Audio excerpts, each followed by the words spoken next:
There is the quiet of an empty room at midnight, the quiet of a phone with no signal, the quiet of a Sunday that drags its feet. Those are all just absence wearing quiet's name.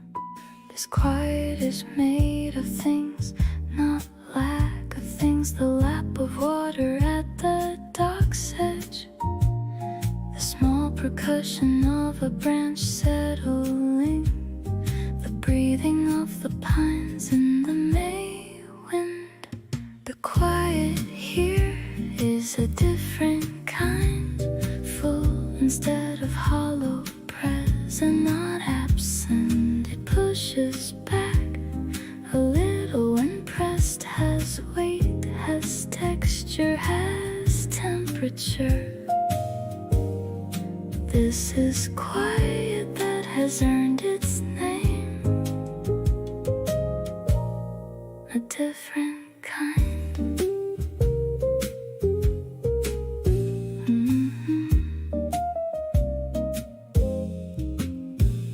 In the city, quiet was what fell between the traffic, the notifications, the voices. Here the quiet is the substance of the place, and everything else is what interrupts it. The wooden chair, the railing, the far shore, all exist inside it rather than around it. An hour ago a heron called and left, and the quiet close behind the sound like water. The quiet here is a different kind, full instead of hollow, present, not absent. It pushes back a little when pressed, has weight, has texture, has temperature. This is quiet that has earned its name, a different kind. I had been filling silence out of habit, mistaking noise for meaning or for company. This quiet disagrees with that entirely, a different kind of quiet here, full and present, a different kind.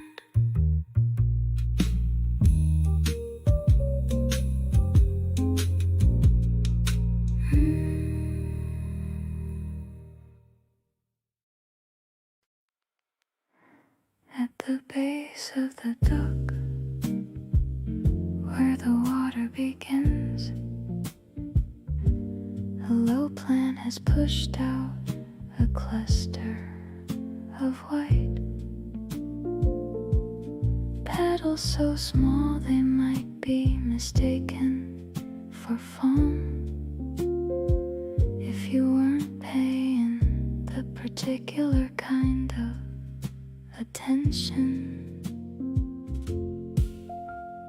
No one planted it and no one tends it. It grew to the water's edge because it chose to. The roots go down into the dark lake mud, and from that hidden work this white result, something flowering at the water's edge, without an audience, without a name recalled.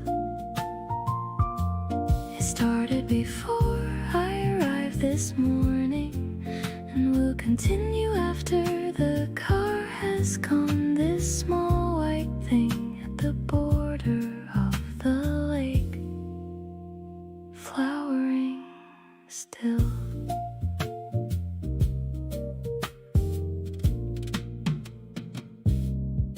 May is the month for this kind of arrival.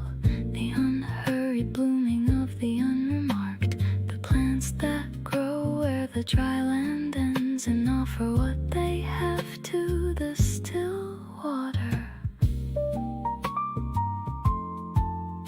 From the chair, the cluster is a small white detail, easy to look past in favor of the whole, but looked at long enough it becomes the center, the way small things become when given time.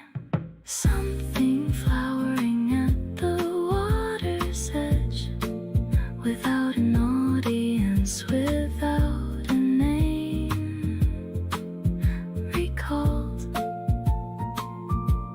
It started before I arrived this morning, and will continue after the car has gone. This small white thing at the border of the lake, flowering still. It didn't wait for good reason to flower. It flowered because the season and the water and the roots and the mud made flowering the answer. At the water's edge, something white, something flowering still.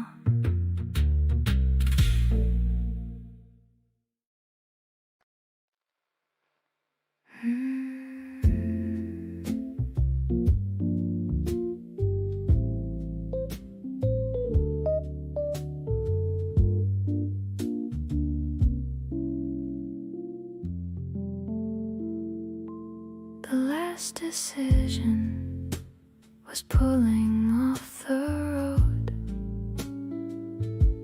Before that, which road to take from the junction?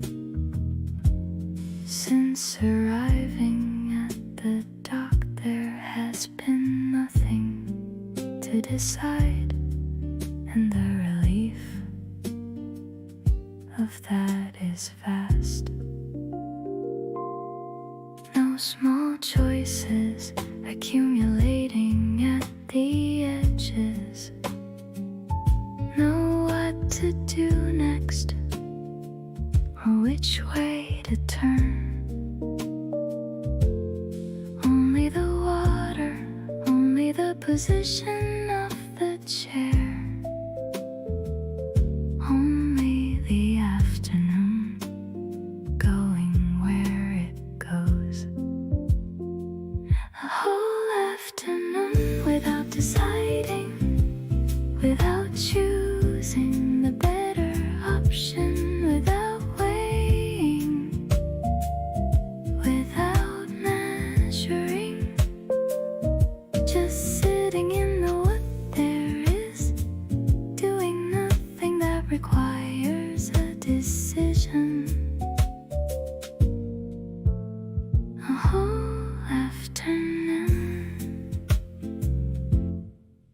A heron landed near the far bank reeds, and I watched it with no particular plan. It stood a long time, then was gone, then nothing, and none of it needed my opinion. The glass of water is still mostly full. The book remains at page 47. The chair has not suggested I should move it. The lake is not proposed an alternative. A whole afternoon without deciding, without choosing the better option, without weighing, without measuring, just sitting in the what there is, doing nothing that requires a decision. A whole afternoon. The constant low hum of choosing gets so familiar you forget it's there, until a day without it shows you what it cost. Without deciding, the afternoon holds no waiting today, no choosing.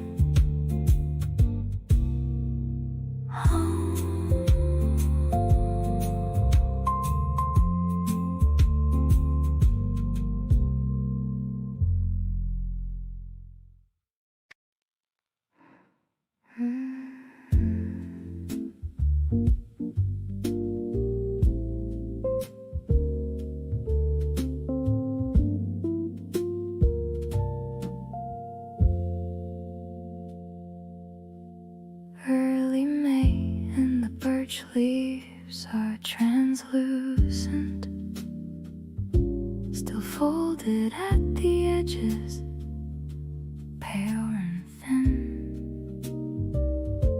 They let the sky through in a loose approximation. Not summer yet, still deciding to be green. The oak keeps its own schedule, slower still. Its leaves in fists that will not open yet.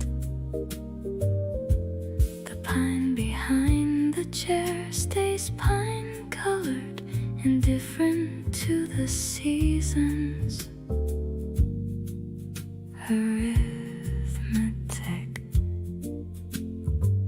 Light through a leaf not fully open is the clearest kind of light there is, thin enough to carry something of the sky, and green enough to soften what comes through. Leaves not fully open yet, the trees still in their slow becoming. Not arrived but not absent either, holding what will be and what has been. And this particular pause of early May, not yet, not yet.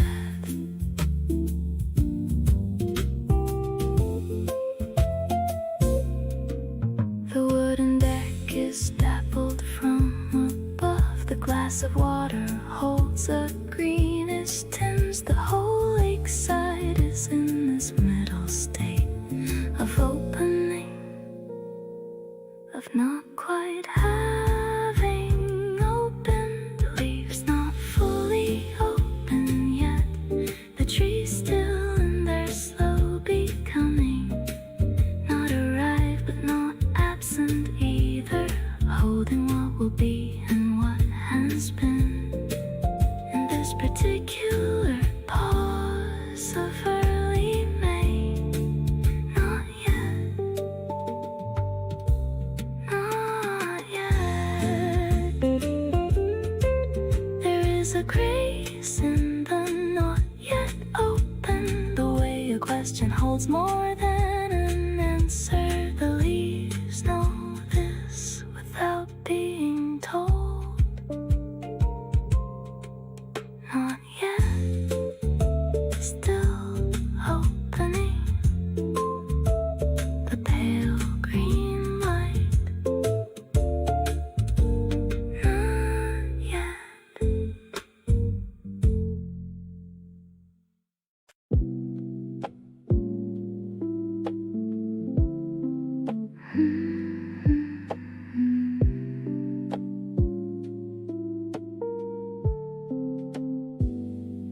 High clouds, slow moving white with gray beneath. Their undersides map themselves onto the lake. A dark patch travels east across the surface, then the light returns. The silver reopens. There is no wind down here at dock level, but something moves the clouds at their altitude.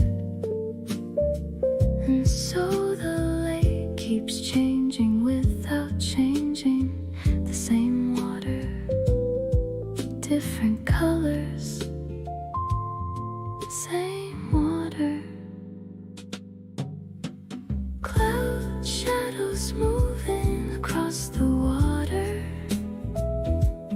dark then bright, then dark in slow rotation. The lake a screen for something else's weather, receiving what the sky decides to send. Never the same twice in any minute. Shadows on the water.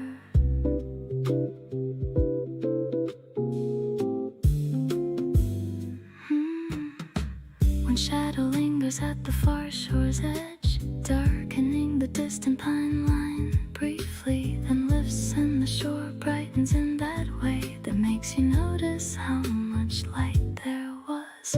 The wooden deck goes cool then warm and turns. The glass of water shifts between two kinds of blue. I'm watching from the chair, it's clear the sky and lake are one continuous conversation. Cloud shadows moving across the water, dark then bright, then dark in slow rotation. The lake a screen for something else's weather, receiving what the sky decides to send.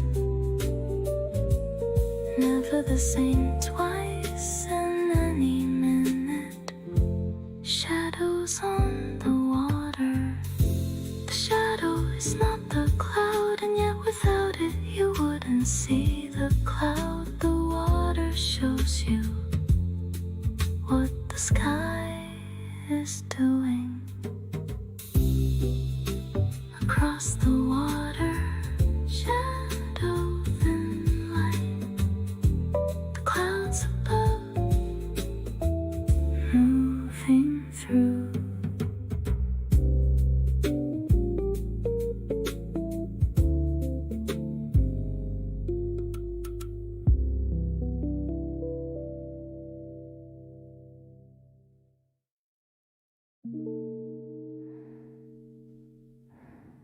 The phone is off and in the bottom of the bag. No one is expecting any word. The road that brought me here has closed behind, or may as well have. In the quiet pines, no one knows I took the left fork at the sign. No one knows about this wooden duck. The morning's tasks exist in some other country. I left them at the edge of the city.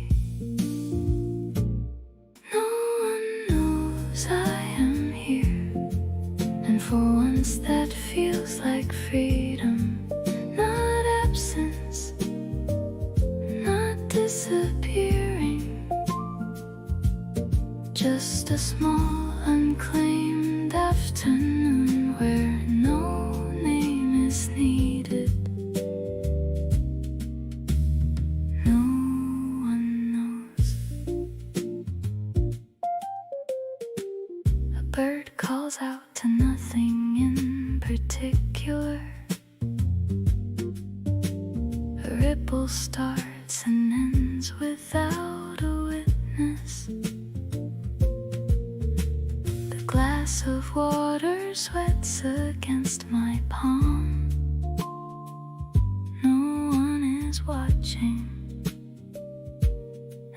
that's the whole thing. I have not spoken in 3 hours now. The last words were a coffee order, briefly. Since then, the trees, the water, the low wind, and none of them require a thing from me. No one knows I am here, and for once that feels like freedom, not absence, not disappearing. Just a small unclaimed afternoon where no name is needed. No one knows. There is a version of existing that doesn't need to be confirmed. I had forgotten it was possible.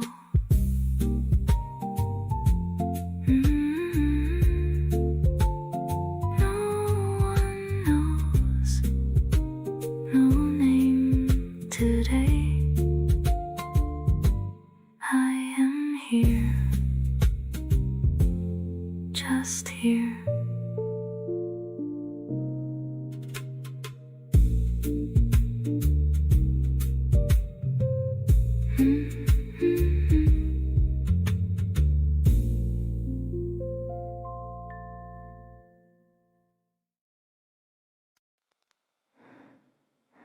I thought I came here just to change the scene.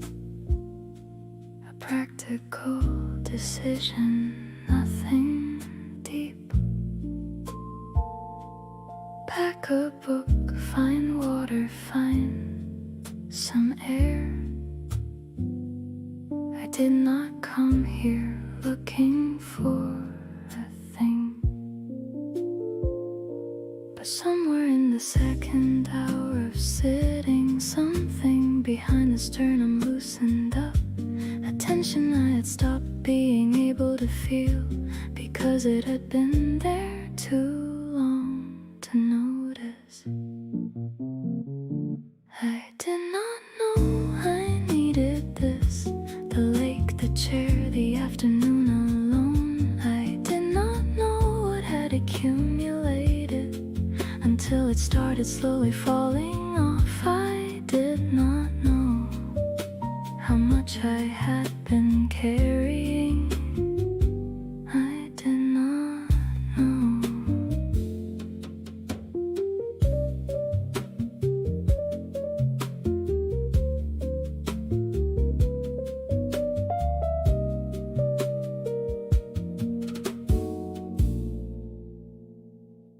The book stayed closed, and that was fine enough. The glass of water warm beside the railing. I watched a ripple reach the wooden dock, and felt for once that I was not behind. The trees don't ask what season this has been. The water doesn't care what month it is. And sitting here between the pines and lake, I found I didn't have to care just now. I did not know I needed this. The lake, the chair, the afternoon alone. I did not know what had accumulated until it started slowly falling off. I did not know how much I had been carrying. I did not know. The need was quiet, which is why it hit. It didn't shout, it only softened everything, until the softening became the answer.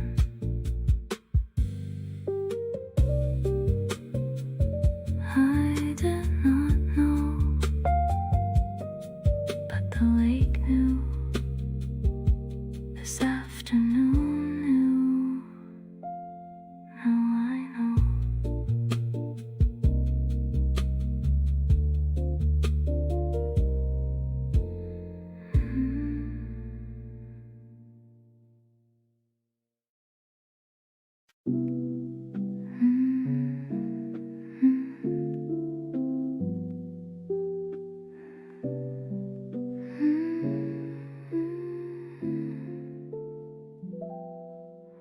The surface has not moved in half an hour. A dragonfly lands and holds on the far reed. The wooden deck is warm beneath bare feet. One glass of water full, catching the light. Somewhere behind the pines a woodpecker knocks, then stops, then nothing, then the lake again. The far shore is a line of darker green, too distant to make out the separate trees. The lake holds still this afternoon, as if it has decided not to hurry. The clouds are slow, the air is barely breathing. Nothing is arriving, nothing leaving. This is what stillness actually sounds like. The lake holds still.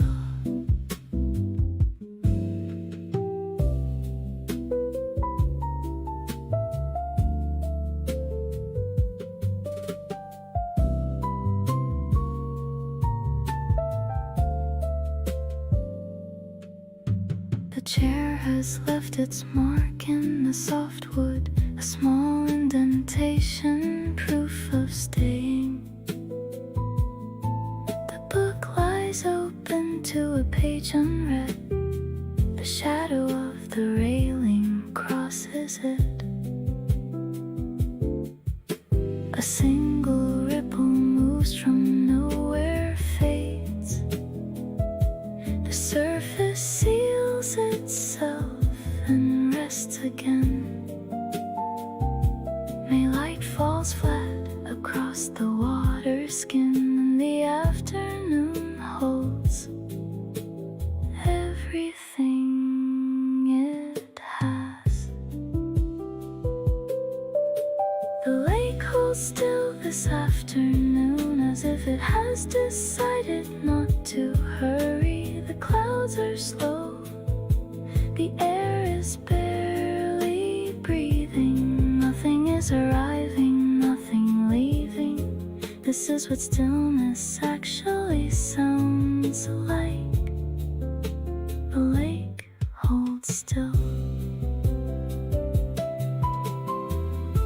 There is no word for what this place is doing, only the doing of it unobserved. It held this way before and will again. The lake holds still. The afternoon holds. The light holds still. Still. Still. Still.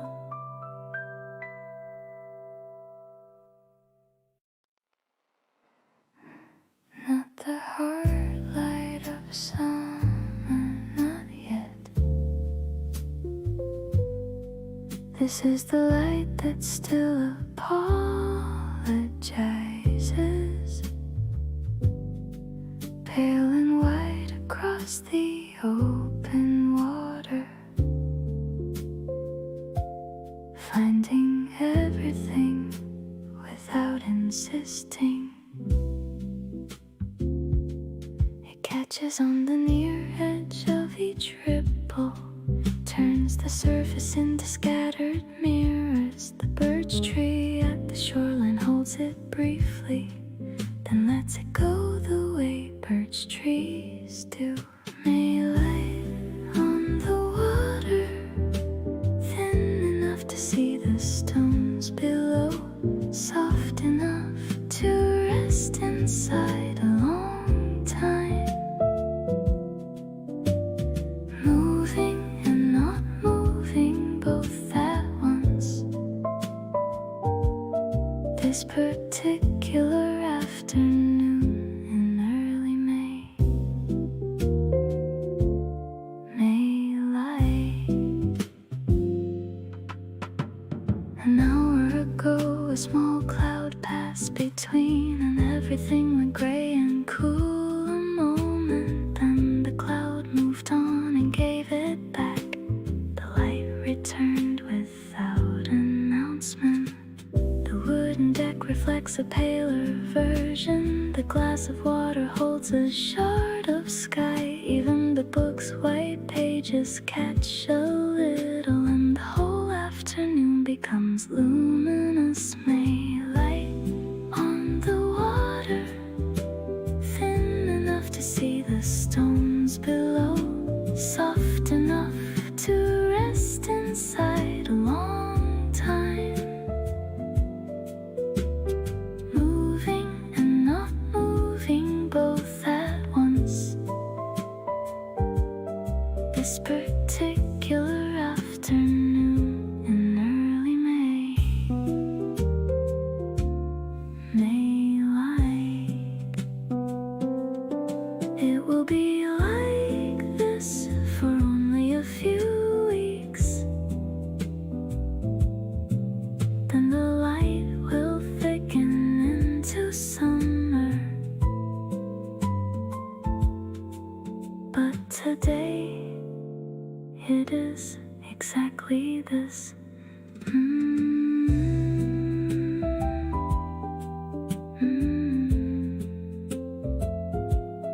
May light on the water, thin and pale and passing. May light.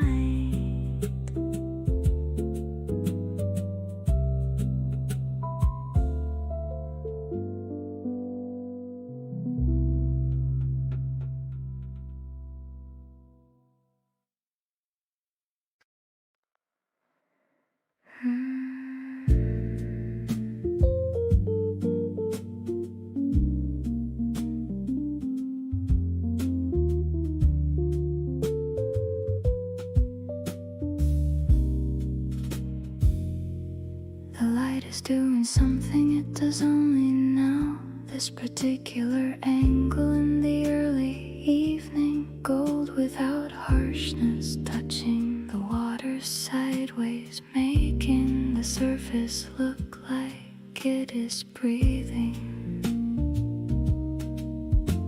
The far shore has gone dark ahead of the sky,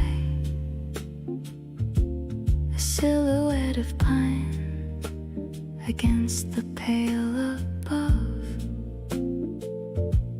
One last bird crosses, slower than the others, as if it knows there is no hurry now. The lake in May, just before dusk, when everything slows to the speed of the light. The water holds the last of the afternoon. The trees hold the shadow that is coming, and the whole world pauses at the edge of dark, just before dusk.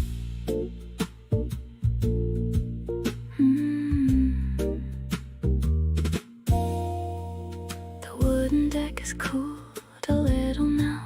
The glass of water catches the amber slant.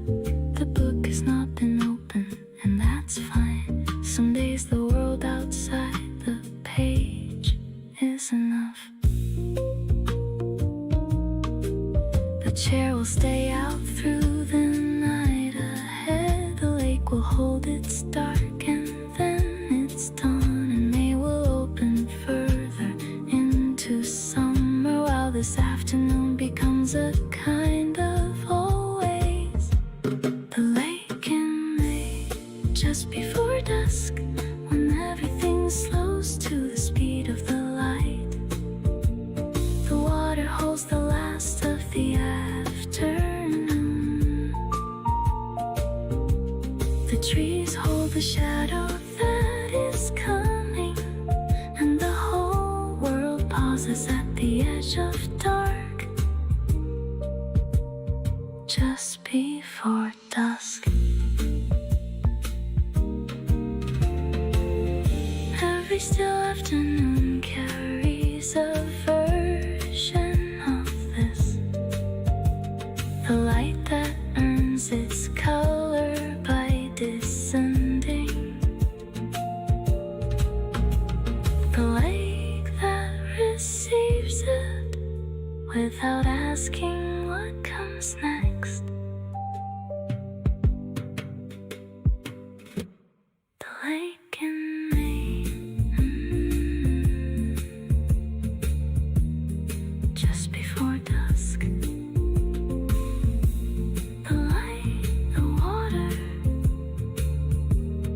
just before May.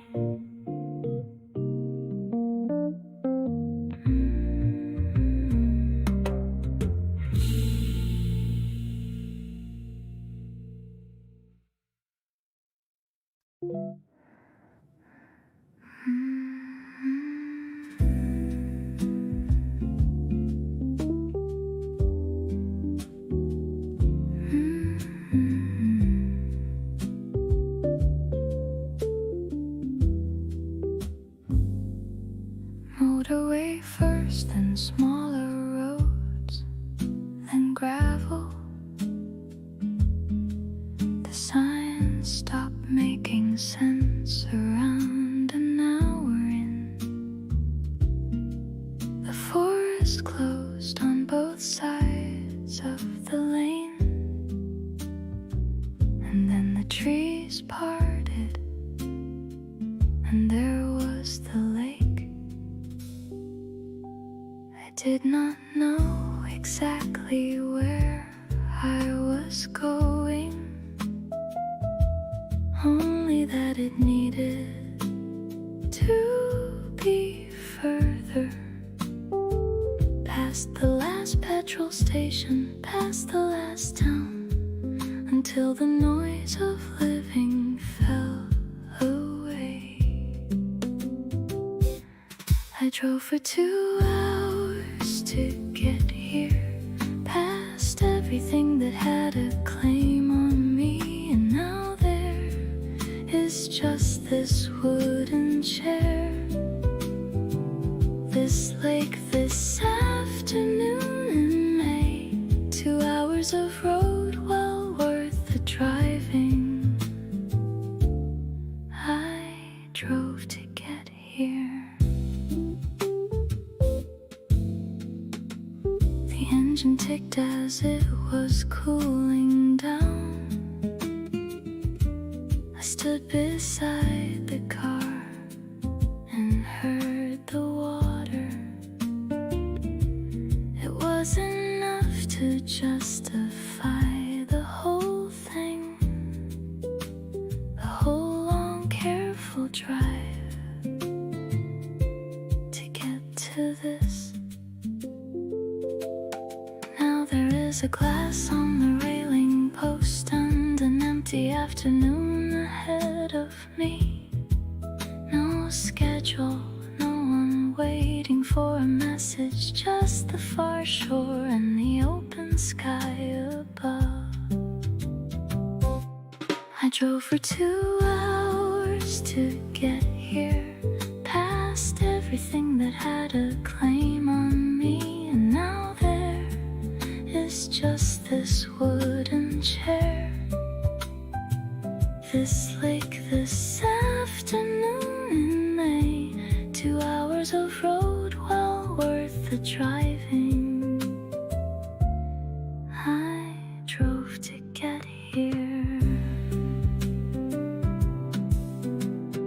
distance was the point, not escape exactly, more like earning the right to be this still. 2 hours to get here, to this chair, this lake here.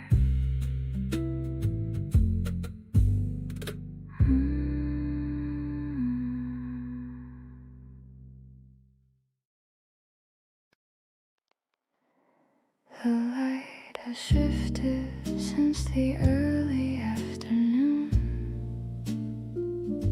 It comes in lower now, more amber than before. The far shore has receded into the haze, the kind that only happens near the end of day. There are obligations waiting at the edge of this. They have been patient and they will receive me. But not yet, the light is still in the water, and the chair still has the shape of the afternoon.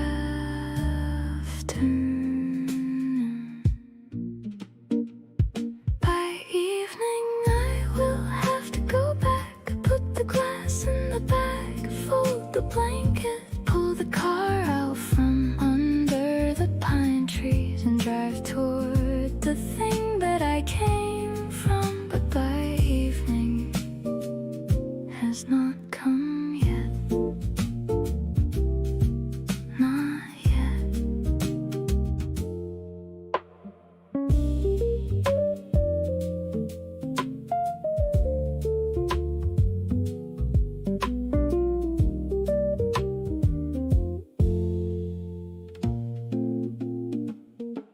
The lake is not dramatic about endings. It will be here when the car is out of sight.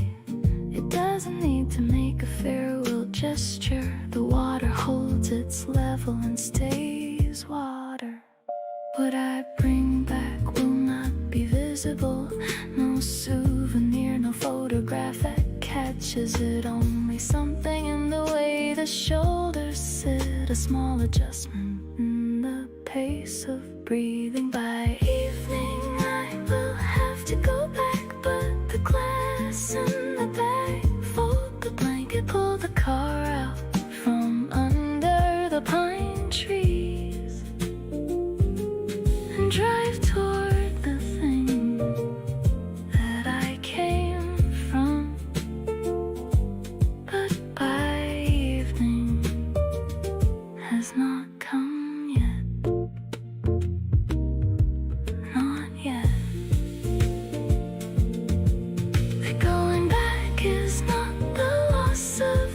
The afternoon happened and will keep having happened. That is a kind of staying in its way. Not yet. Not yet. The light's still amber. By evening, yes. Not yet. Not yet.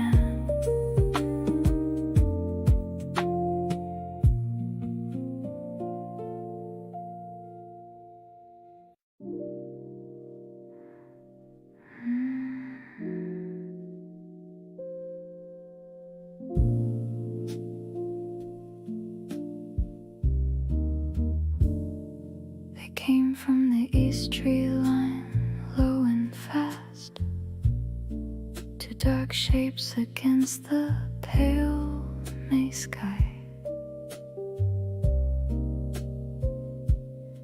They crossed the full width of the water once and entered the far pines without a sound.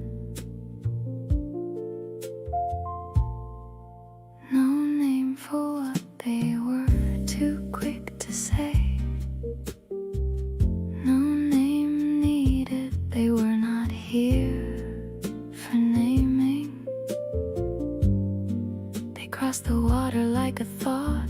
houses, and then the lake was empty as before. Two birds crossed the lake and are gone. The surface doesn't keep a record. The sky forgets the shape they cut. The afternoon resettles quietly. Only the watching stays a moment longer. Two birds gone.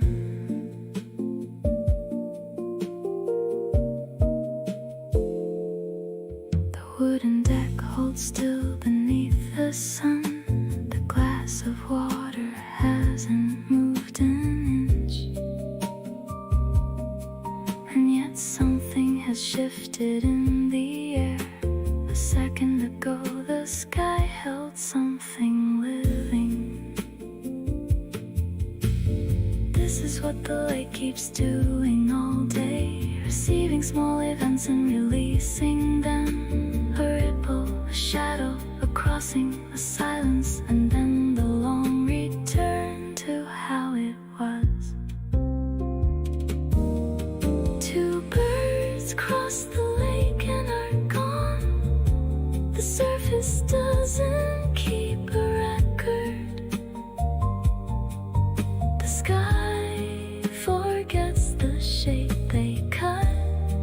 The afternoon resettles quietly. Only the watching stays a moment longer. Two birds gone. To cross without remaining, to leave no mark on water. That might be enough.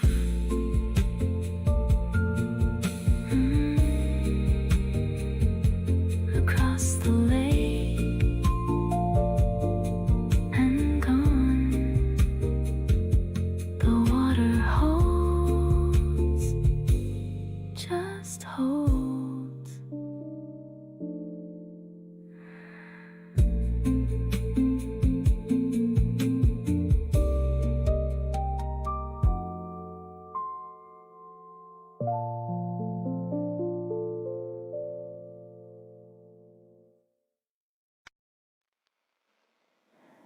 No wind right now, the surface should be flat, and yet a ripple is crossing from the northeast. Not fish, the angle is too broad and even. Something beneath the water, moving water. It reaches the dock, lifts gently at the post. The wood shifts almost nothing, then is still. And another ripple follows the first, both from the same unseen origin. The ripple comes from somewhere unseen, beneath the surface, under the far bank. The lake is causes it does not explain, just sends the evidence across the water. The ripple arrives and does not name its source, from somewhere unseen.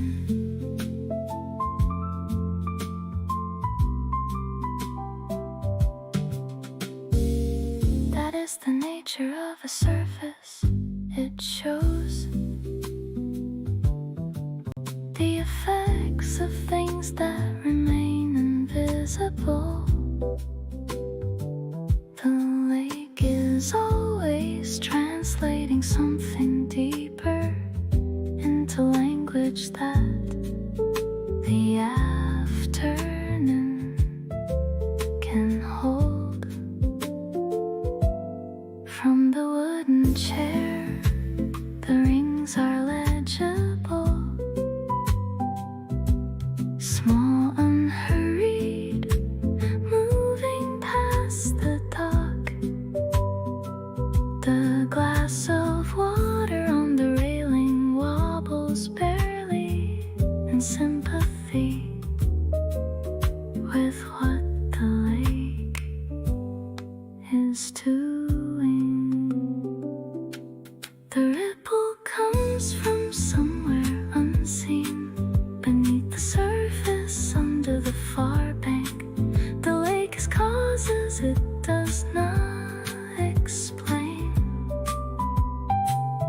just sends the evidence across the water. The ripple arrives and does not name its source, from somewhere unseen. Most of what moves us comes from somewhere we can't quite locate. The ripple is only the part that reaches shore.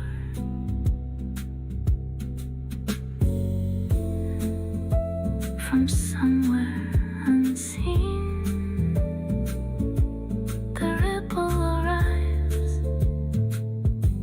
The surface speaks something below.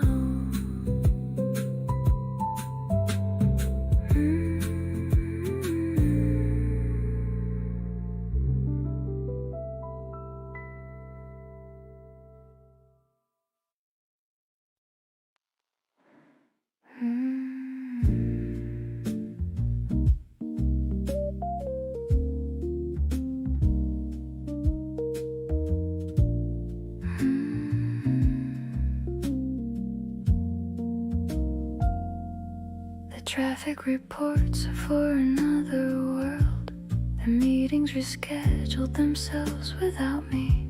Somewhere a phone is ringing in an empty room. I am watching pine needles fall into the lake. The office window had a view of concrete. This one is birch and water and open air. I did not realize how long I had been pressing myself against the shape of days. The city feels very far today, farther than the 2 hours that I drove, farther than the map would have you think. Some distances are made of more than miles. The city and this lake are different countries, very far today.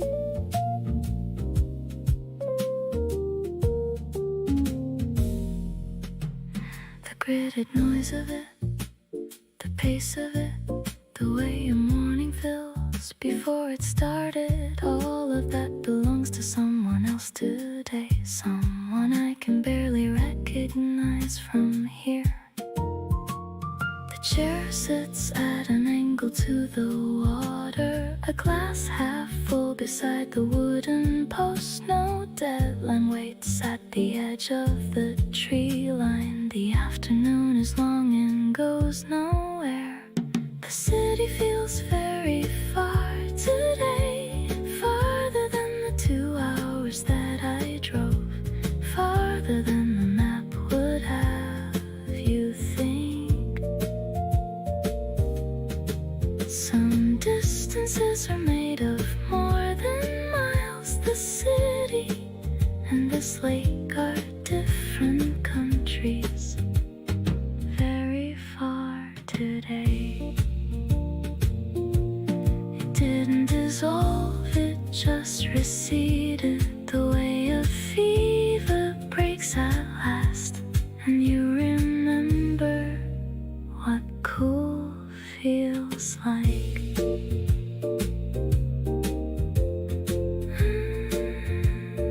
Very far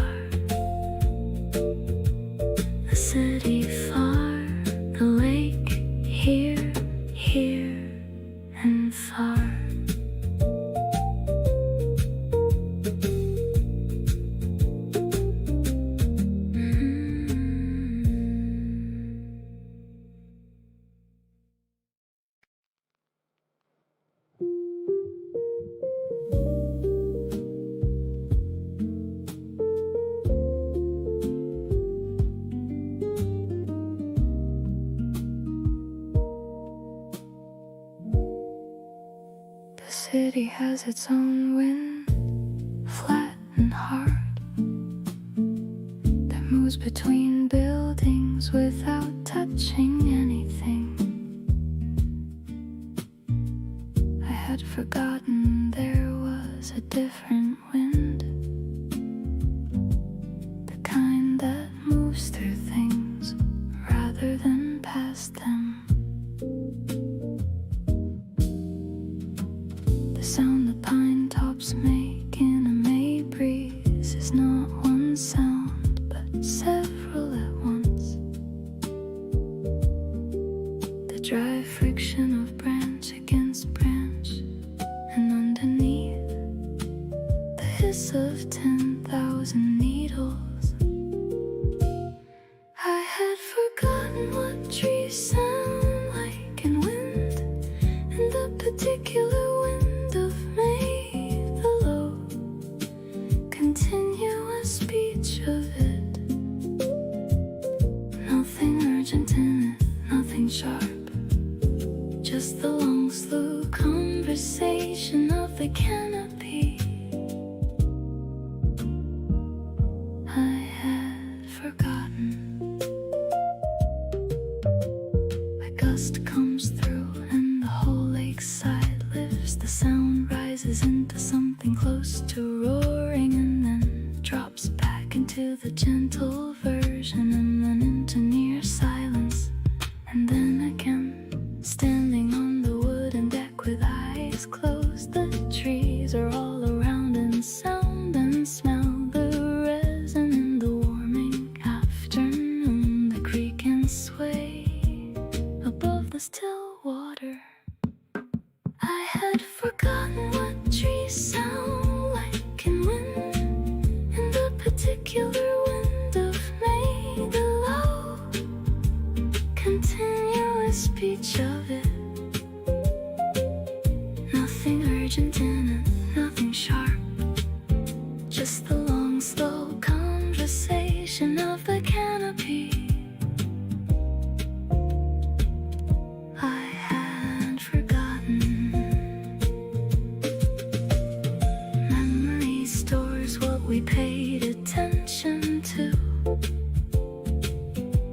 The trees kept making this sound while I was away. I just wasn't there to hear them doing it. What trees sound like, I remember now. The May wind through them, I remember.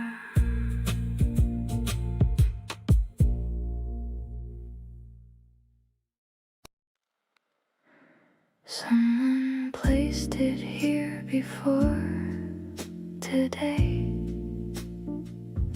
right at the border where the shade begins. One wooden chair slightly tilted on the roots, facing the water as if that were obvious.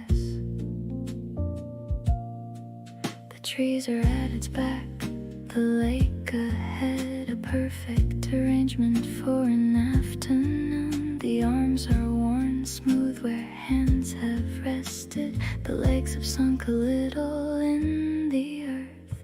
A chair at the edge of the trees, that is the whole geography.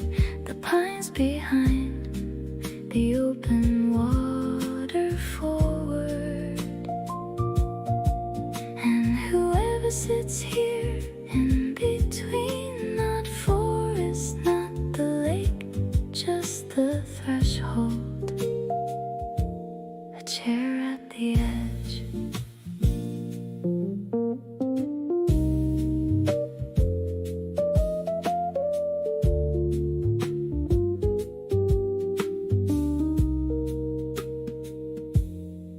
It holds the shape of sitting, this old chair. The wood remembers how a body leans slightly left toward the open afternoon, toward the far shore, faint in the May haze. From here the water is a level thing, and the sky above it is another level. The chair sits between two kinds of calm and shade enough to stay all afternoon. A chair at the edge of the trees, that is the whole geography.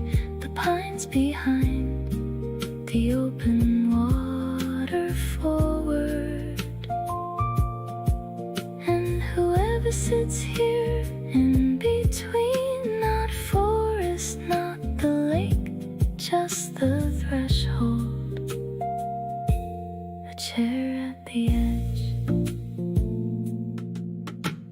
The chair does not ask what brought anyone here. It only offers the angle and the arms to rest, wait upon. At the edge of the trees, a chair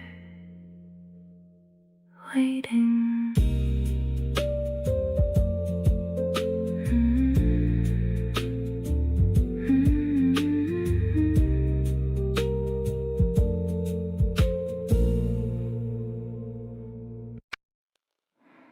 It sat inside the bag for the whole drive, a novel 200 pages in from home. I promised myself I'd write beside the lake.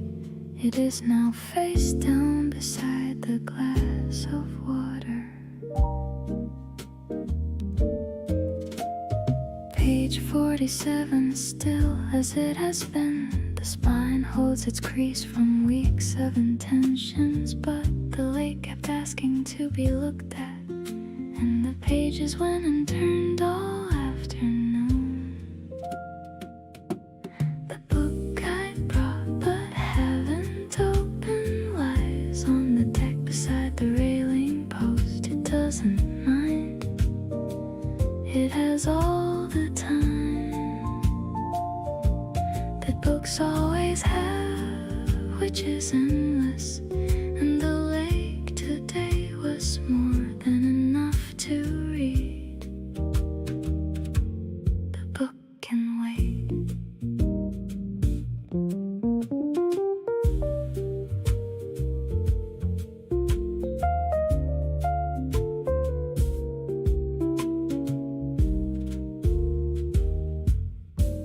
There is something in the watching of the water that does the thing the reading was supposed to do. The mind goes quiet, the sentences dissolve, the surface offers something without words.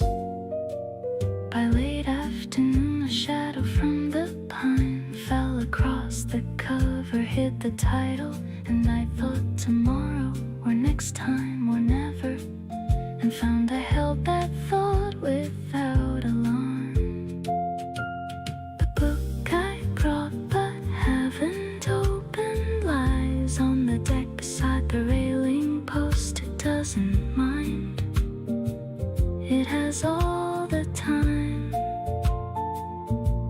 that books always have, which is endless. And the lake today was more than enough to read. The book can wait. The best reading I did today was the far shore, pale through afternoon haze. A sentence I could not quite finish. The book unread, the lake enough. Page 47, still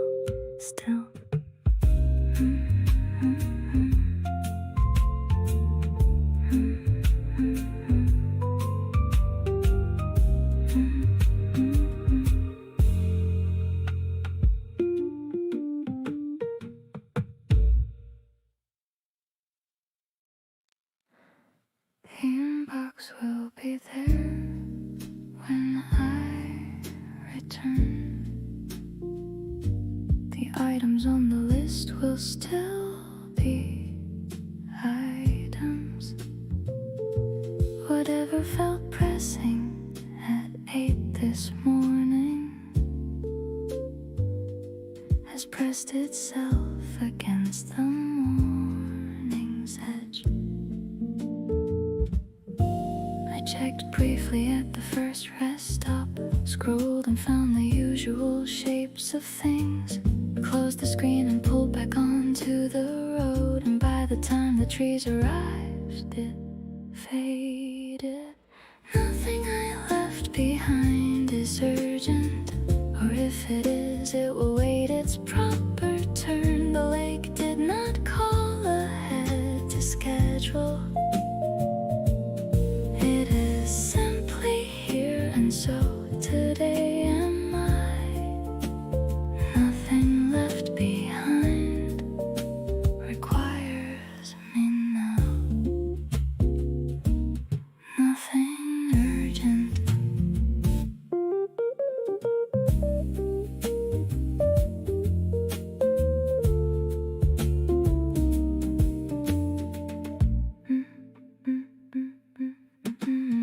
Urgency is something that we carry like a stone inside a coat we've worn too long, until we set the coat down by the water and wonder how we didn't feel the weight.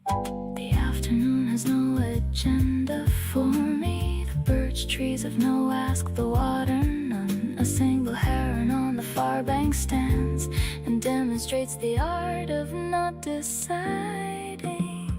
Nothing I left behind is urgent, or if it is, it will wait its proper turn. The lake did not call ahead to schedule. It is simply here, and so today am I. Nothing left behind requires me now. Nothing urgent. It will feel urgent again tomorrow. That is its nature, and also fine.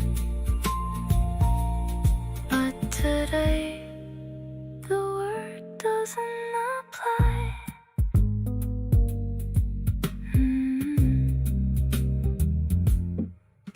Not urgent. Left behind. The lake, the trees today. Not urgent.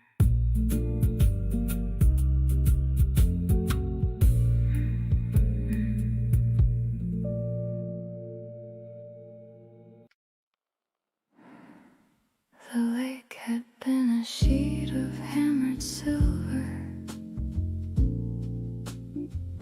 uninterrupted for a long, still hour, when something from below decided upward and broke the surface in a single ring.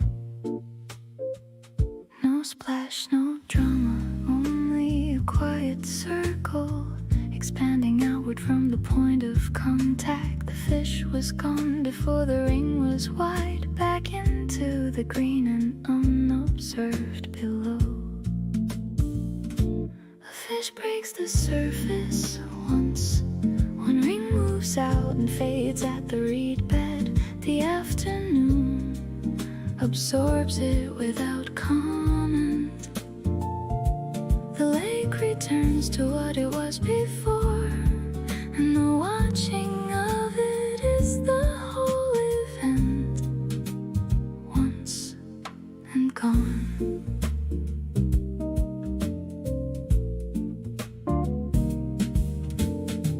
The wooden deck was warm, the air was calm. The glass of water held a fragment of sky.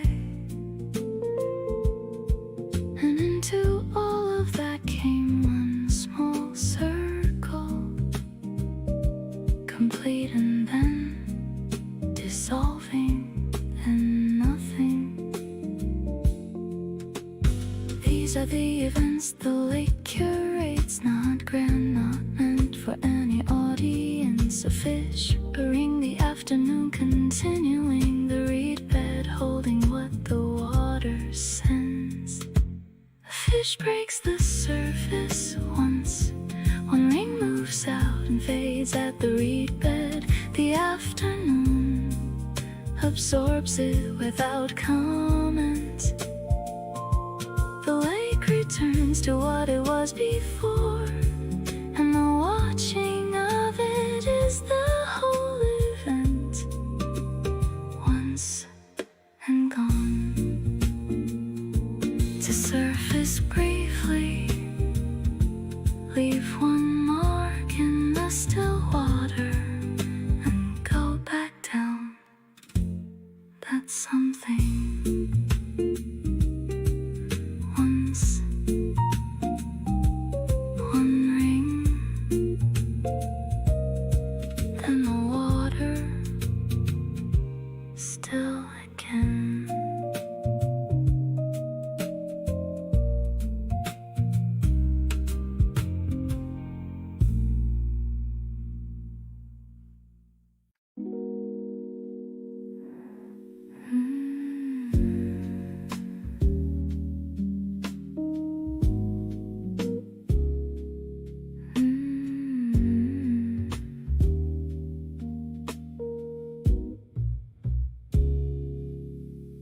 First hour I was still in the car's pace.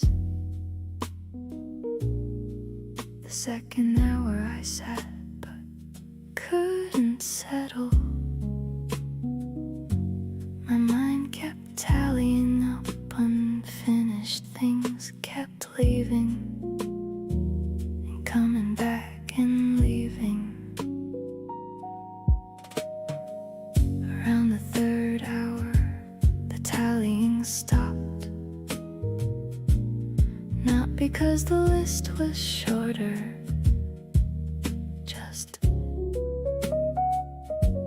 the part of me that held it let it go. The way a hand unclenches in warm water. By the third hour, something gives. Some mechanism behind the ribs releases. The shoulders drop a half-inch toward the ground. The lake looks different from this new position. Softer at the edges, wider somehow. By the third hour, the wooden deck had warmed right through by then. The afternoon had settled into itself. A pair of swallows crossed the water quickly, and I watched without needing to name them. Whatever kept the stillness at a distance dissolved the way that morning fog dissolves. Not dramatically, it simply wasn't there, and the lake was just the lake, and that was good. By the third hour, something gives. Some mechanism behind the ribs releases. The shoulders drop a half-inch toward the ground. The lake looks different from this new position. Softer at the edges, wider somehow. By the third hour, it cannot be rushed to the third hour. The first two have to happen first. This is the whole essence.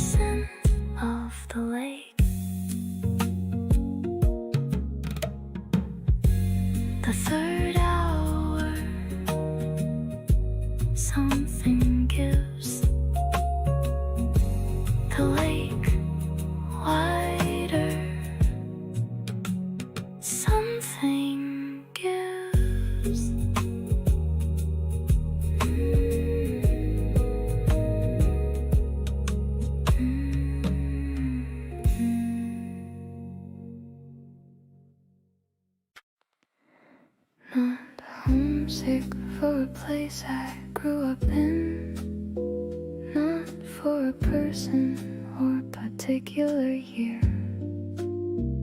More like a homesickness for a kind of quiet that I must have known somewhere in some season. The pine smell is familiar in a way that doesn't connect to any memory. The way the water sounds against the dock posts is something the body recognizes first. I think I was homesick for this, not knowing what it was I missed. Only that the missing had a shape like a room I'd been in once as a child that I couldn't quite describe, but hadn't forgotten. Homesick for this.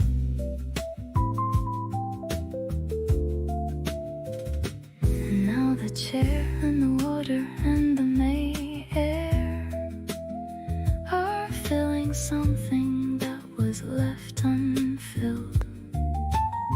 Not dramatically, just the way a key turns in a lock that hadn't opened in years. The far shore sits in afternoon haze, the same far shore it's been all afternoon, and yet it feels as if I'm seeing something that I look for without knowing I was looking. I think I was homesick for this, not knowing what it was I missed.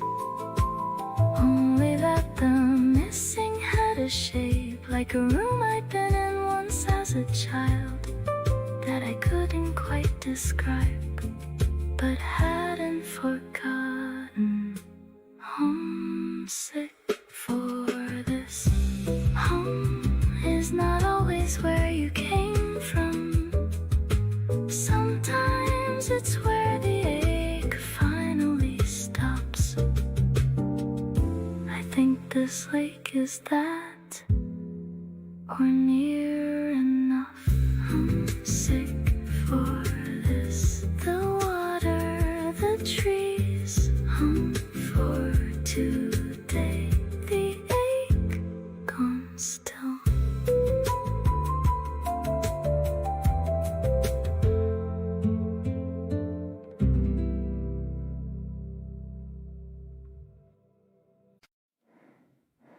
The sun has been on it since before noon.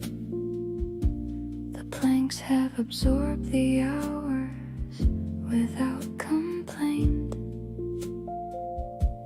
and now in mid-afternoon the wood is warm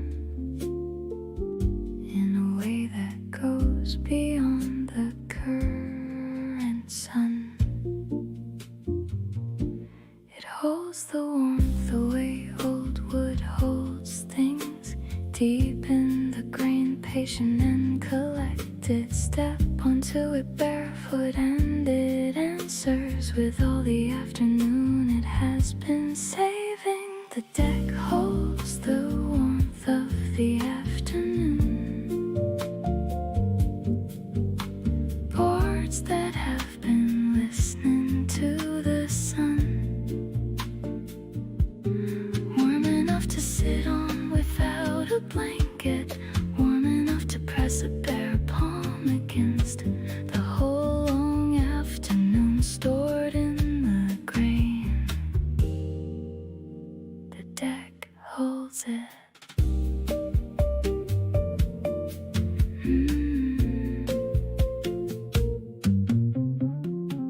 The railing post is warm along one side.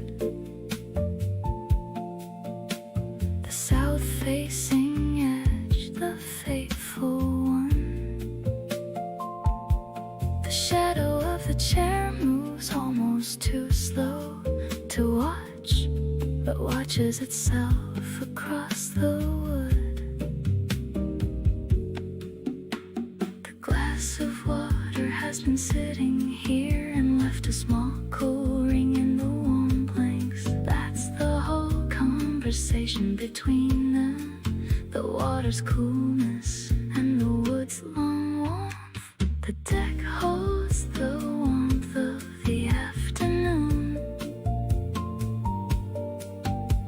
Boards that have been listening to the sun, warm enough to sit on without a blanket, warm enough to press a bare palm against. The whole long afternoon stored in the grain.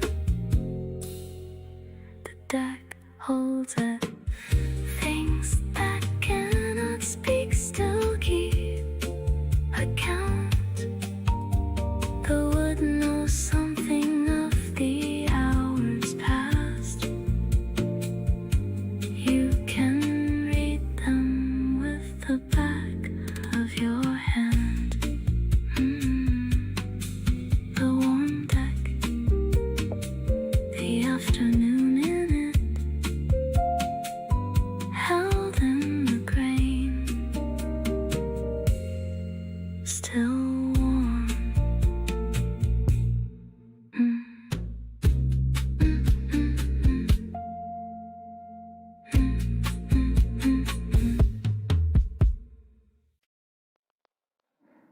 Rest is not the same as sleep or stopping, not the same as doing less or waiting. It is a different kind of being present, without the forward lean, the readying. Somewhere I knew this and then I forgot. Replaced it with the useful, with the next thing, with the version of myself that stays on top of things, and called that living, which was only half right. I am beginning to remember how to rest, the way you learn again a childhood language, halting at first then finding the old rhythm. The body knows it even if the mind forgot. Something is coming back in the afternoon quiet, beginning to remember.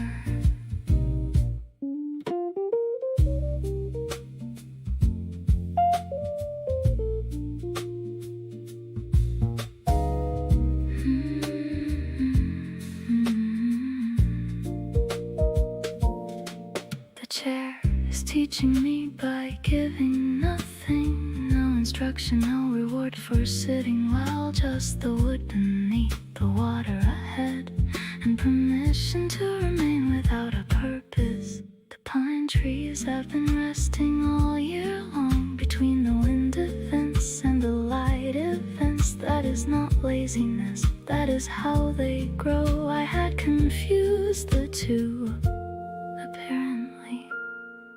I am beginning to remember how to rest, the way you learn again a childhood language, halting at first then finding the old rhythm.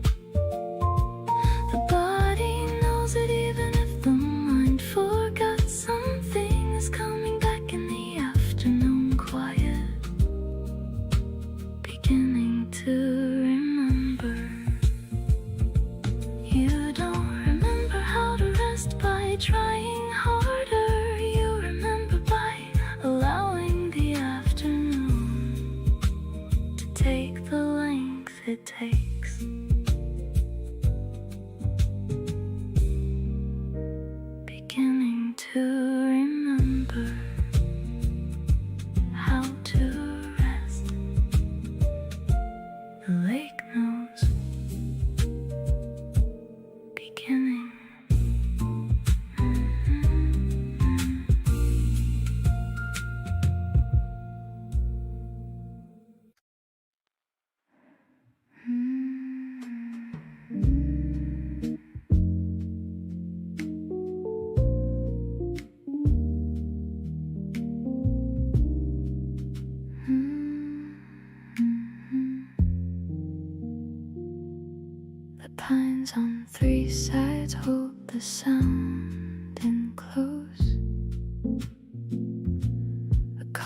passes without arriving.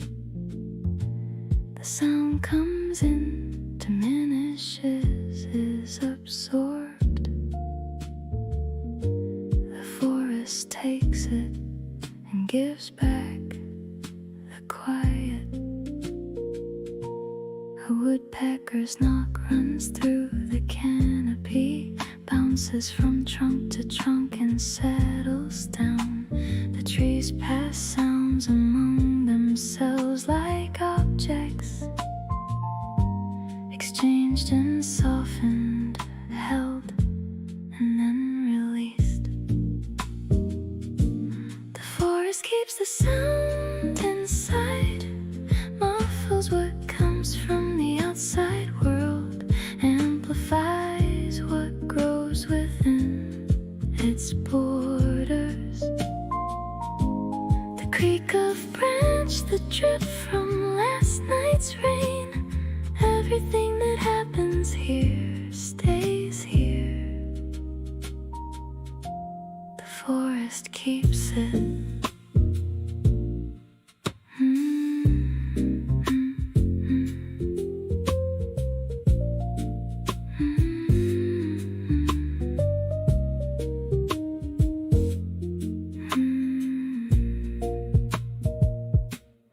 Even the sound the water makes is held, contained within the tree line's loose enclosure. The lap and saddle at the dock's edge echoes only as far as the first ring of pines. And in the middle of all the kept sound, the chair sits at the edge of the wooden deck, quiet within the quiet within the quiet, layered like the rings inside the trees. The forest keeps the sound inside, muffles what comes from the outside world, amplifies what grows within its borders.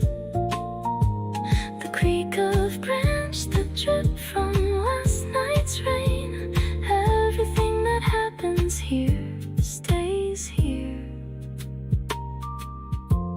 The forest keeps it,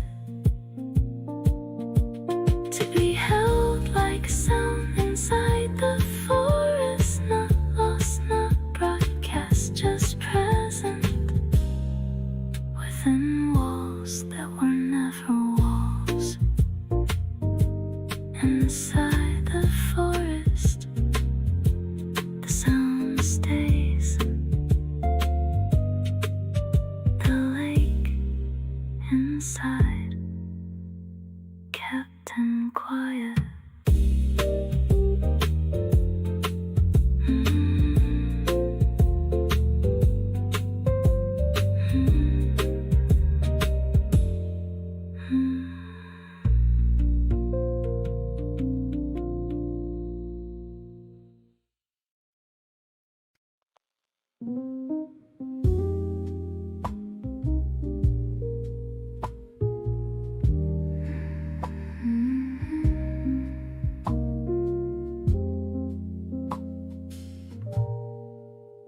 There is the quiet of an empty room at midnight, the quiet of a phone with no signal, the quiet of a Sunday that drags its feet. Those are all just absence wearing quiet's name. This quiet is made of things, not lack of things. The lap of water at the dock's edge, the small percussion of a branch settling, the breathing of the pines in the May wind.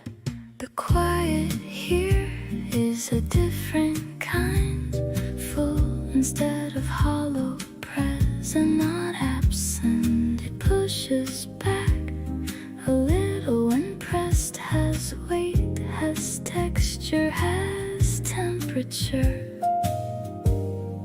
This is quiet that has earned its name, a different kind.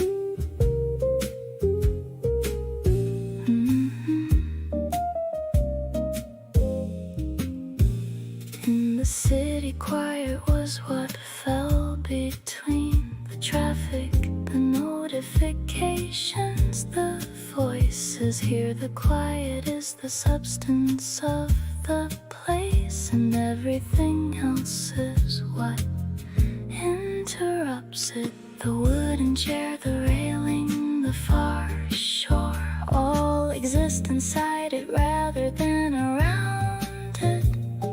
An hour ago a heron called and left, and the quiet close behind the sound like water. The quiet here is a different kind, full instead of hollow, present not absent. It pushes back a little when pressed, has weight, has texture, has temperature. This is quiet that has earned its name, a different kind. I had been filling silence out of habit, mistaking noise for meaning or for company. This quiet disagrees with that entirely, a different kind of quiet here, full and present, a different kind.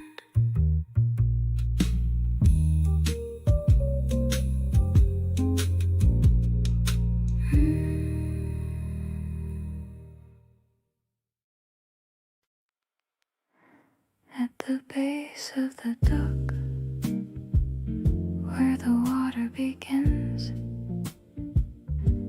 a low plant has pushed out a cluster of white petals, so small they might be mistaken for foam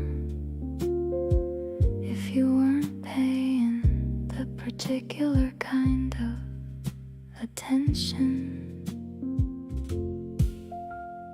No one planted it and no one tends it. It grew to the water's edge because it chose to. The roots go down into the dark lake mud, and from that hidden work this white result. Something flowering at the water's edge, without an audience, without a name recalled. It started before I arrived this morning, and will continue after the car has gone. This small white thing at the border of the lake, flowering still.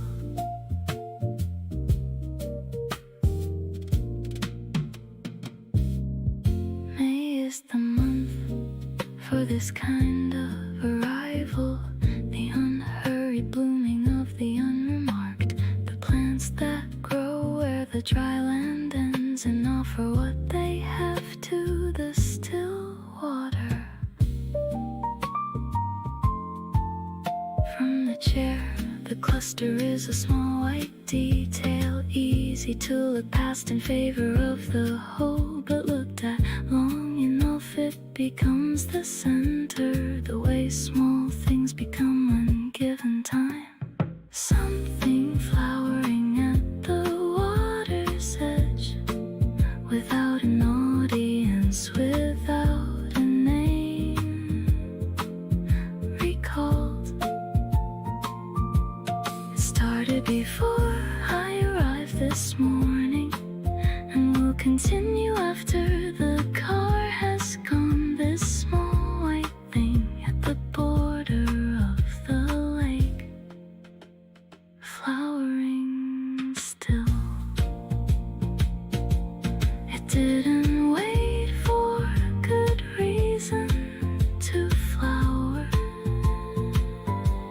It flowered because the season and the water roots in the mud made flowering the answer at the water's edge. Something white, something flowering still.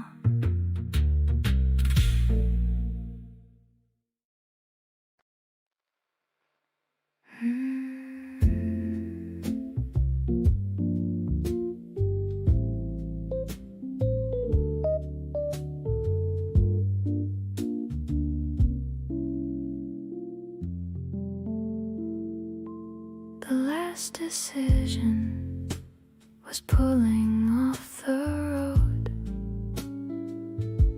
Before that, which road to take from the junction?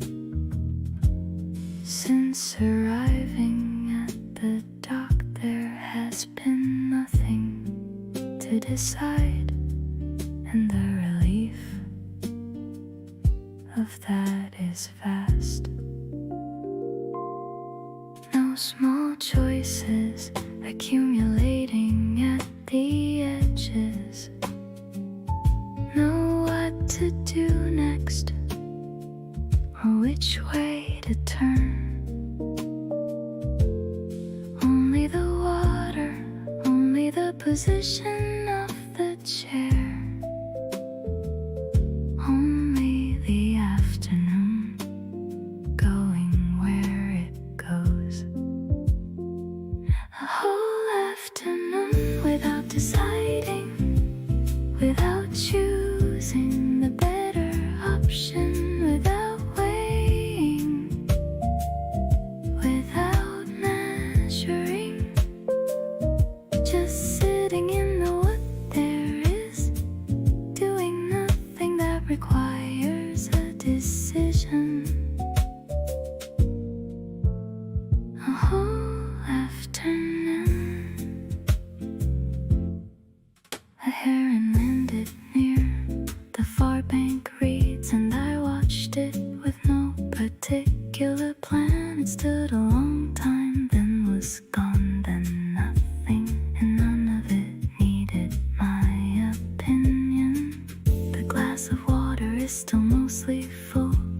The book remains at page 47. The chair has not suggested I should move it. The lake is not proposed an alternative. A whole afternoon without deciding, without choosing the better option, without weighing, without measuring, just sitting in the what there is, doing nothing that requires a decision. A whole afternoon. The constant low hum of choosing gets so familiar you forget it's there, until a day without it shows you what it cost.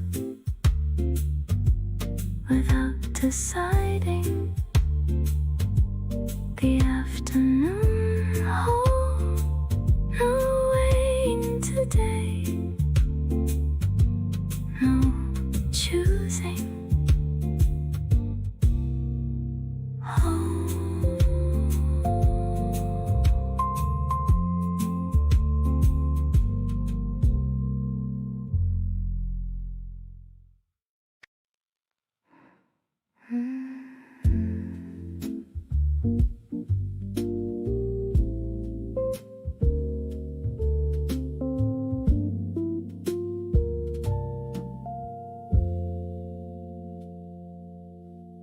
Early May and the birch leaves are translucent, still folded at the edges, pale and thin.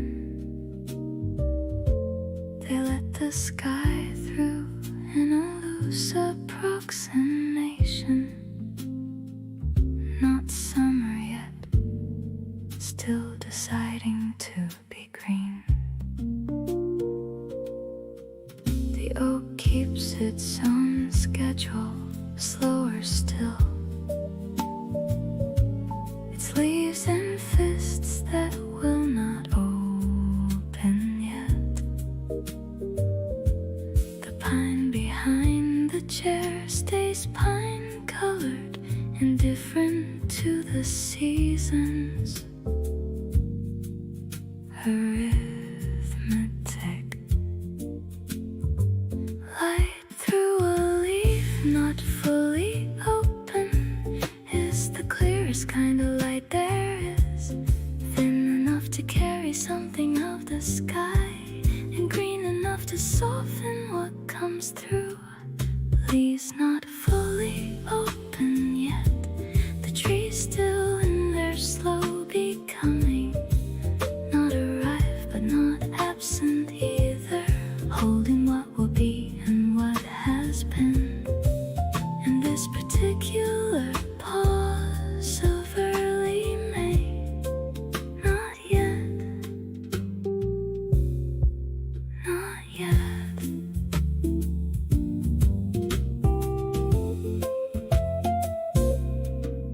The wooden deck is dappled from above. The glass of water holds a greenish tinge. The whole lakeside is in this middle state of opening, of not quite having opened. Leaves not fully open yet, the trees still in their slow becoming, not arrived but not absent either, holding what will be and what has been.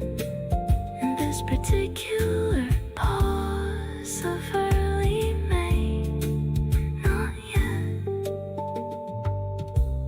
not yet.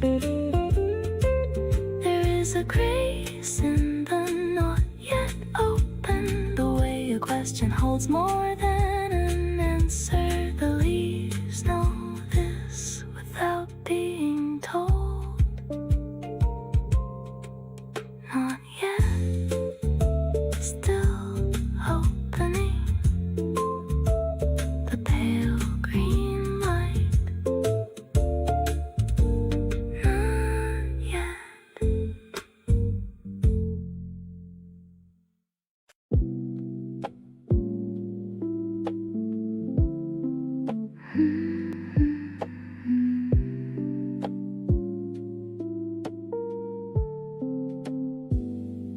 High clouds, slow moving white with gray beneath.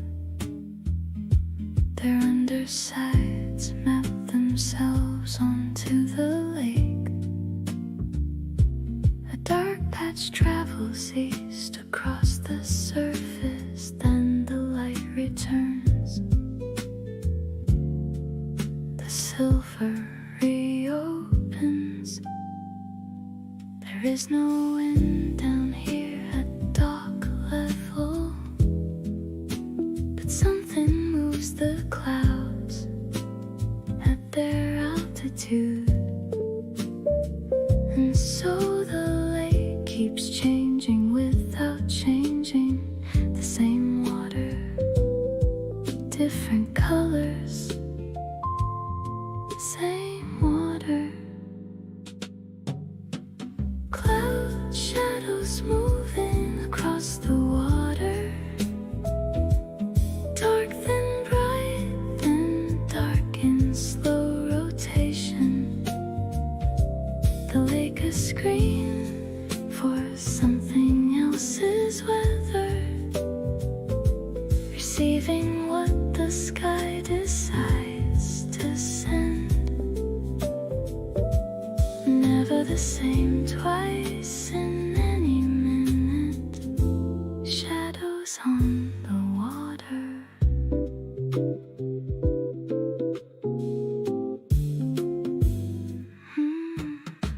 One shadow lingers at the far shore's edge, darkening the distant pine line briefly, then lifts and the shore brightens in that way that makes you notice how much light there was. The wooden deck goes cooled and warm and turns. The glass of water shifts between two kinds of blue. And watching from the chair, it's clear the sky and lake are one continuous conversation. Clouds, shadows moving across the water. Dark then bright, then dark in slow rotation. The lake a screen for something else's weather, receiving what the sky decides to send. Never the same twice in any minute. Shadows on the water.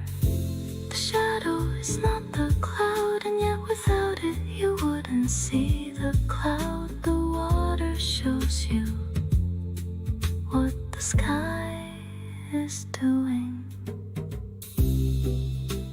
Across the water, shadow and light, the clouds above moving through.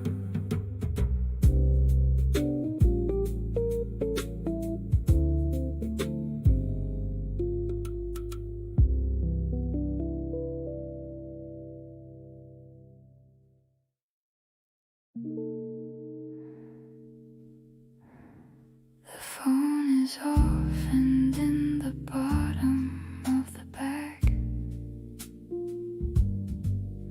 No one is expecting any word. The road that brought me here has closed behind, or may as well have. In the quiet pines, no one knows I took the left fork at the sign. No one knows about this wooden duck. The morning's tasks exist in some other country. I left them at the edge of the city. No one knows I am here, and for once that feels like freedom. Not absence, not disappearing, just a small unclaimed afternoon where no name is needed. No one knows. A bird calls out to nothing in particular. A ripple starts and ends without a witness. The glass of water sweats against my palm. No one is watching, and that's the whole thing. I have not spoken in 3 hours now. The last words were a coffee order, briefly. Since then the trees, the water, the low wind, and none of them require a thing from me. No one knows I am here, and for once that feels like freedom. Not absence, not disappearing, just a small unclaimed afternoon where no name is needed. No one knows. There is a version of existing that doesn't need to be confirmed. had forgotten it was possible.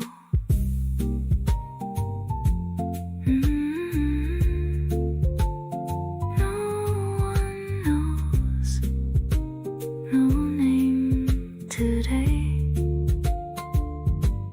I am here, just here.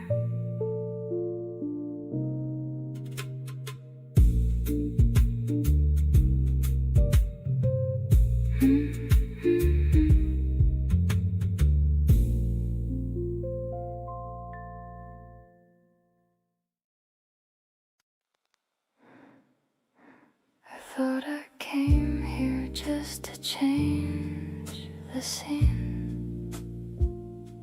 A practical decision, nothing deep. Pack a book, find water, find some air. I did not come here looking for a thing,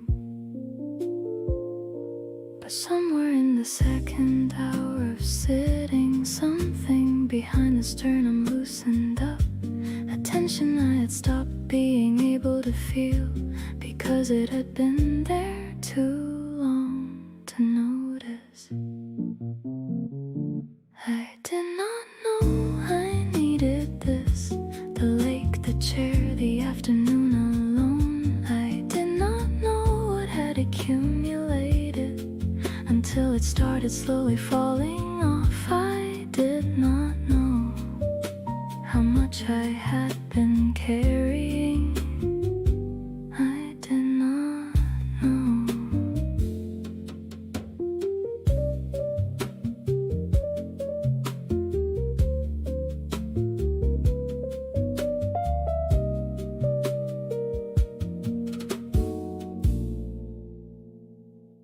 The book stayed closed, and that was fine enough. The glass of water warm beside the railing.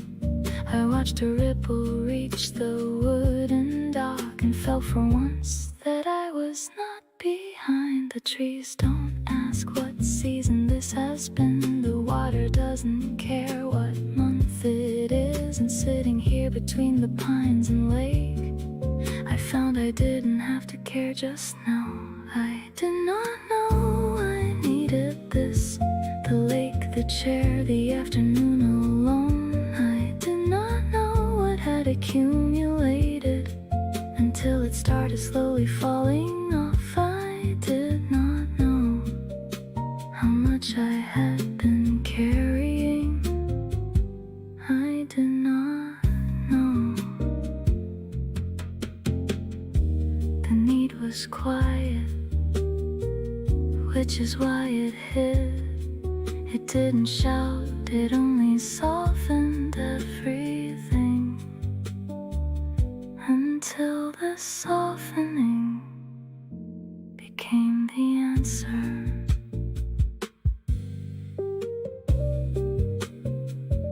I did not know, but the lake knew. This afternoon knew. Now I know.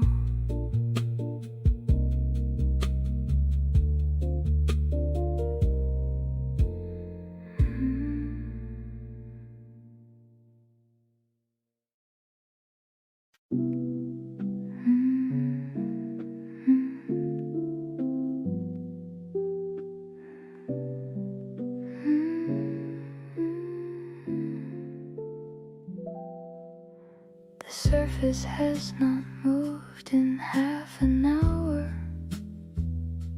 A dragonfly lands and holds on the far reed. The wooden deck is warm beneath bare feet. One glass of water full, catching the light. Somewhere behind the pines a woodpecker knocks, then stops, then nothing, then the lake again.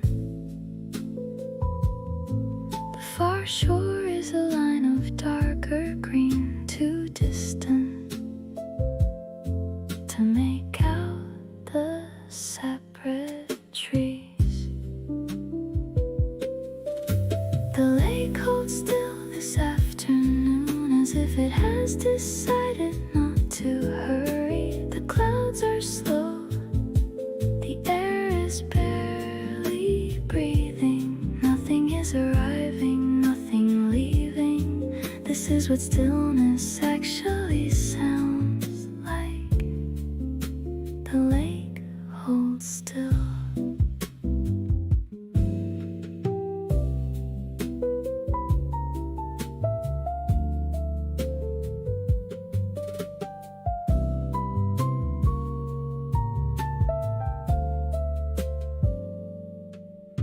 The chair has left its mark in the soft wood, a small indentation, proof of staying.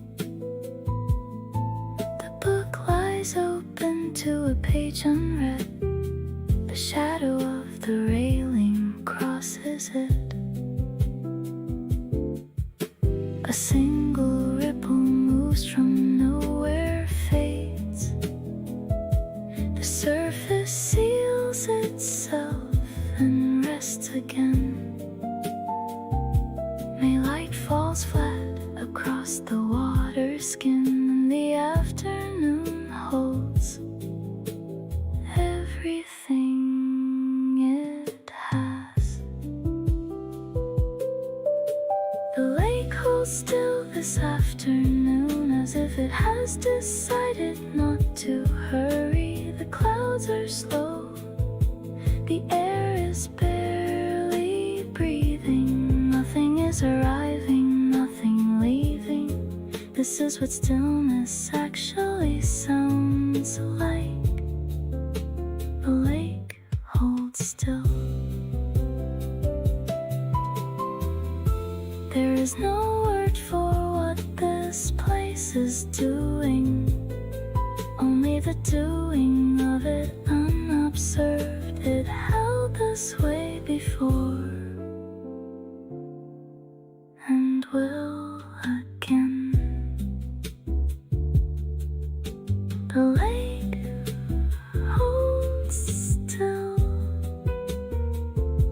The afternoon holds. The light holds still.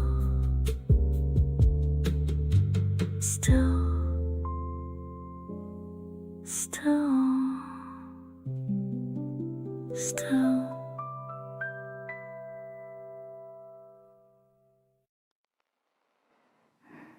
Not the hard light of summer, not yet.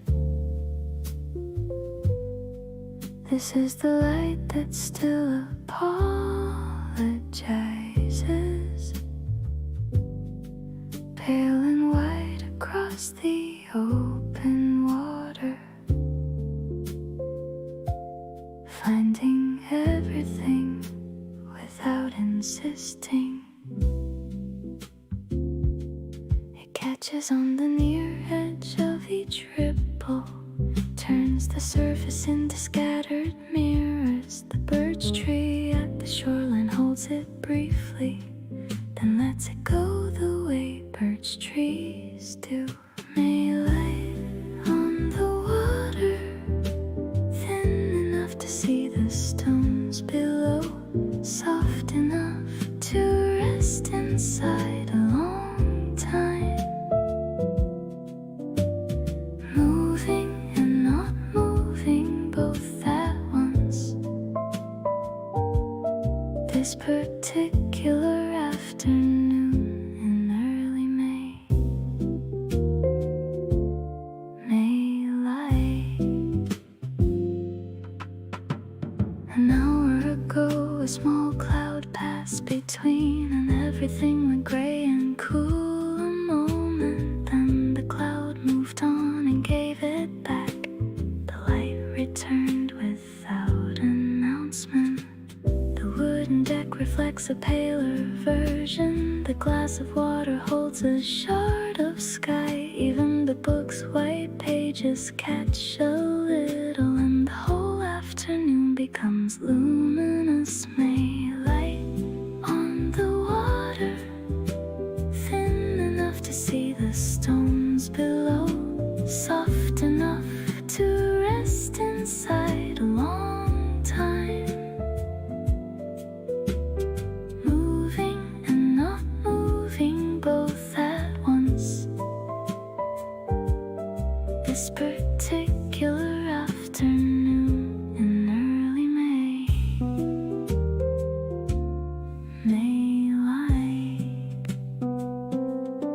it will be like this for only a few weeks. Then the light will thicken into summer. But today it is exactly this.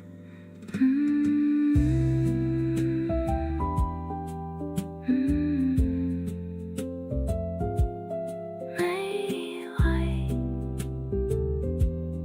on the water, thin and pale and passing.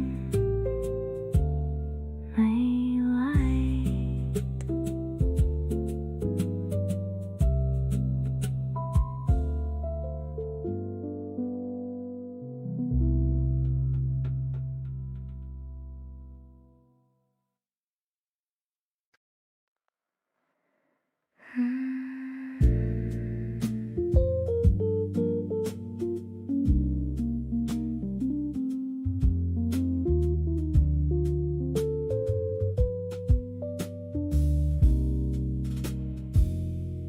The light is doing something it does only now. This particular angle in the early evening, gold without harshness, touching the water sideways, making the surface look like it is breathing. The far shore has gone dark ahead of the sky, a silhouette of pine against the pale above. One last bird crosses, slower than the others, as if it knows there is no hurry now. The lake in May, just before dusk, when everything slows to the speed of the light, the water holds the last of the afternoon. The trees hold the shadow that is coming, and the whole world pauses at the edge of dark,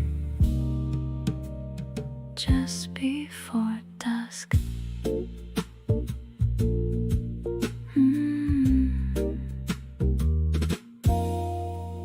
The wooden deck is cooled a little now. The glass of water catches the amber slant. The book has not been opened, and that's fine. Some days the world outside the page is enough. The chair will stay out through the night ahead. The lake will hold its dark, and then it's dawn, and May will open further into summer, while this afternoon becomes a kind of always. The lake in May, just before dusk, when everything slows to the speed of the light, the water holds the